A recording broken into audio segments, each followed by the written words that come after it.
ఇవాళ నేను మా వంటగదికి సంబంధించి నేను రియలైజ్ అయిన ఒక 3 విషయాలని మీతో షేర్ చేసుకోవాలనుకుంటున్నాను. వంటగదిలో ఎంత సామాను తక్కువగా ఉంటే మనకంత పని తక్కువగా ఉంటుంది, అంత హాయిగా అనిపిస్తుంది.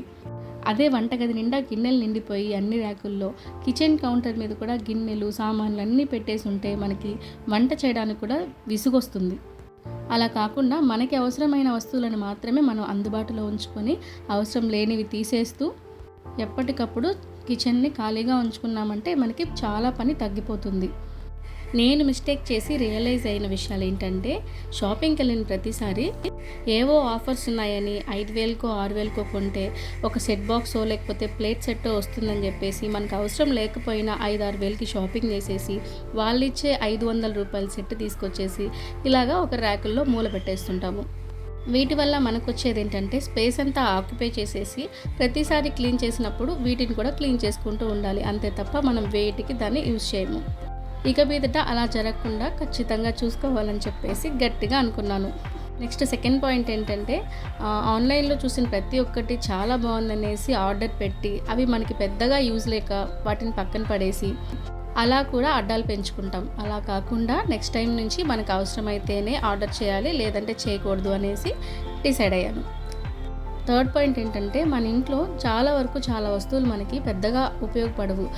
అయినా కూడా మనము అలా పక్కన పెడదాము, ఏదో దానికి ఉపయోగపడుతుంది అనేసి పక్కన ఉంచుకుంటాము. అలా ఉంచుకోకుండా ఎప్పటికప్పుడు అవసరం లేని సామాన్లు తీసేసి మనం పాత బట్టలు ఇస్తుంటాం కదా, వాటితో పాటు ఇవి కూడా ఇచ్చామంటే వాళ్ళకు ఉపయోగపడతాయి. ఇలా మన కిచెన్లో అవసరం లేనివన్నీ తీసేస్తే ఎప్పటికప్పుడు మన కిచెన్ చాలా క్లీన్గా ఉంటుంది, త్వరగా పనులు కూడా అయిపోతాయి. ఇక పనంతా అయిపోయి గ్రాసరీస్ అన్నీ వేసుకున్న తర్వాత నట్స్ బాక్స్లో నట్స్ అలాగే ఉన్నాయి. పిల్లలు నట్స్ సరిగా తినట్లేదు. అందుకనే వాటిని నేను ఇలాగా వాళ్ళకి చిక్కీల్లాగా చేసి పెట్టాను. చాలా టేస్టీగా ఉందని ఇష్టంగా తిన్నారు. దీనికోసం 1 కప్పు వేరుశనగ పప్పుని దోరగా వేయించుకొని, దాంతోపాటు బాదం పప్పు, జీడిపప్పు, ఇంకేమైనా నట్స్ ఉన్నా కూడా వాటిని కూడా ఇలాగా దోరగా వేయించేసుకోవాలి. వేరుశనగ పప్పు బాగా చల్లారిన తర్వాత ఇలాగా పొట్టు తీసేసుకోవాలి. పొట్టంతా తీసేసుకున్న తర్వాత దబ్బలుగా చేసేసుకోవాలి. ఇప్పుడు ఇందులోనే మనం వేయించుకున్న బాదం పప్పులు, జీడిపప్పులు కూడా వేసేసుకొని ఒక మిక్సర్ జార్లోకి వేసేసుకొని కచ్చాపచ్చగా అలా ఒక్కసారి తిప్పి వదిలేసేయాలి. మరీ మెత్తగా అయిపోకుండా పలుకులుగా ఉండాలి పప్పులు. మరీ చిన్నపిల్లలైతే ఇలా చేసుకుంటే బాగుంటుంది. ఇలా ఉంటే పిల్లలు ఈజీగా తినగలుగుతారు. ఇప్పుడు ఒక బాండెలు పెట్టుకొని 1 కప్పు పప్పులకి 1 కప్పు బెల్లం తీసుకొని 1 చుక్క వాటర్ పోసుకొని బెల్లాన్ని కరిగించుకోవాలి. నీళ్లు పోయకుండా కూడా బెల్లాన్ని కరిగించేసుకోవచ్చు. కాకపోతే కాస్త త్వరగా కరుగుతుందని నేను 1 చుక్క నీళ్లు వేసుకున్నాను. బెల్లం ఇలాగా బాగా కరిగిపోయిన తర్వాత పాకం మరుగుతుండగానే కాస్త వంట సోడా వేసుకొని ఇలాగా బాగా కలిపేసుకోవాలి. అలాగే పాకం మరుగుతుండగానే ఒక ప్లేట్కి ఇలాగా నెయ్యి రాసుకొని రెడీగా ఉంచుకోవాలి. పాకంలో వంట సోడా వేసుకోవడం వల్ల చిక్కీలకి మంచి టేస్ట్, ఇంకా మంచి టెక్స్చర్ కూడా వస్తుంది. అలాగే చిక్కీలకి మంచి కలర్ కూడా వస్తుంది. ఇప్పుడు పాకం కాస్త లేతగా ఉన్నప్పుడే నేను ఇలాగా పప్పులు వేసేసుకొని కలుపుతున్నాను.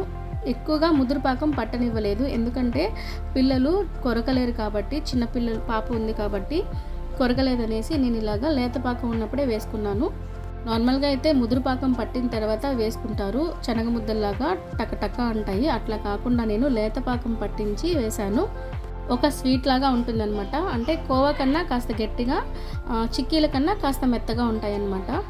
మరీ చిన్నపిల్లలు శనగ ముద్దలు, చిక్కీలు తినలేరు కాబట్టి ఇలా చేసుకొని వాళ్ళకి ఇవ్వచ్చు, ఈజీగా తింటారు. ఇలా మనం రెడీ చేసుకున్న మిశ్రమాన్ని ప్లేట్లో వేసుకొని ఒక 3 to 4 hours వదిలేసామంటే ఆరిపోతుంది. చిక్కీలు పర్ఫెక్ట్గా రెడీ అయిపోతాయి. జస్ట్ అంచుల్లోంచి ఇలా తీసేసి తిరిగేసామంటే మనకి ఈజీగా వచ్చేస్తుంది. అంతే, మనము వాటిని కట్ చేసుకొని పిల్లలకి ఇచ్చేసుకోవడమే. ఏదైనా బాక్స్లో మనం స్టోర్ చేసుకొని ఇవ్వచ్చు.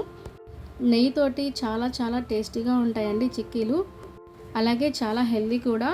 పప్పులన్నీ యూస్ చేస్తున్నాము, అలాగే ఇంకా నెయ్యి కూడా యూస్ చేస్తున్నాం కాబట్టి పిల్లలకి చాలా మంచి స్నాక్ ఐటెం అని చెప్పచ్చు. మా వాడైతే ఎప్పుడు రెడీ అవుతుందని చెప్పేసి నా వెనకాల తిరుగుతూ ఉన్నాడు. వాడు రెడీ అయిన తర్వాత వాడికి ఇచ్చేంత వరకు ఊరుకోలేదు. నేను ఫస్ట్ వాడికి విరగొట్టి వాడికే పెట్టాను. చాలా బాగా నచ్చింది వాడికి. అలాగే నేను కూడా టేస్ట్ చూశాను, చాలా పర్ఫెక్ట్గా వచ్చిందండి. మీరు కూడా తప్పకుండా ట్రై చేయండి. చాలా టేస్టీగా ఉంది స్నాక్ ఐటమ్. రోజు వాళ్ళకి పాలు ఇచ్చే టైంలో ఒక చిక్కీ ఇచ్చామంటే తినేస్తారు. మనకు కూడా స్నాక్స్ ఇచ్చేసినట్టు అయిపోతుంది, ఈజీగా హెల్తీగా. 1 గ్లాస్ పాలు, 1 చిక్కీ, అలాగే 1 అరటిపండు ఇచ్చామంటే ఈవినింగ్ స్నాక్స్ ఒక్కొక్క రోజు మనకి ఈజీగా అయిపోతుంది. వీడియో కనుక మీకు నచ్చినట్లయితే తప్పకుండా లైక్ చేయండి. అలాగే మన ఛానల్కి ఫస్ట్ టైం వస్తున్నట్లయితే ఛానల్ని సబ్స్క్రైబ్ చేయండి. అలాగే ఈ వీడియోని మీ ఫ్రెండ్స్కి ఇంకా రిలేటివ్స్కి కూడా షేర్ చేయండి. Thanks for watching.